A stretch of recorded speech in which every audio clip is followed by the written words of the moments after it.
Assalamualaikum warahmatullahi wabarakatuh. Saya Ahmad Ikhwan Azizi sebagai seorang wartawan daripada SMKJP Channel ingin melaporkan tentang pentingnya nilai menghormati ibu bapa dalam kalangan anak-anak.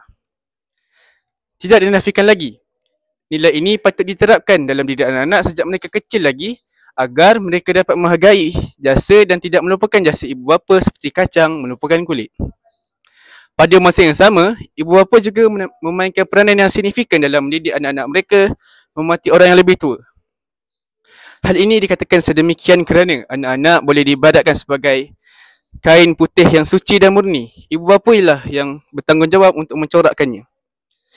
Sebagai contoh, ibu bapa boleh mengamalkan amalan yang tua dihormati dan yang muda dikasihi dalam komuniti setempat. Kesannya, anak-anak akan mencontohi apa yang dilakukan ibu bapa kerana bagaimana acuan, begitulah kuihnya. Sekian laporan daripada saya. InsyaAllah bertemu lagi di episod yang akan datang. Terima kasih.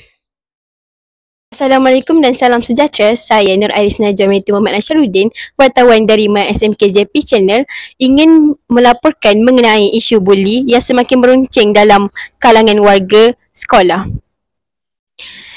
Kes buli yang terbaru melibatkan pelajar yang cedera akibat perbuatan rakan mereka sendiri. Langkah seterusnya, pencegahan dan pendidikan yang perlu dilaksanakan dengan segera. Pihak sekolah dan ibu bapa perlu memainkan peranan dengan lebih efektif. Sekian itu laporan saya daripada hari ini. Sekian, terima kasih. Kita berjumpa lagi pada episod akan datang. Terima kasih.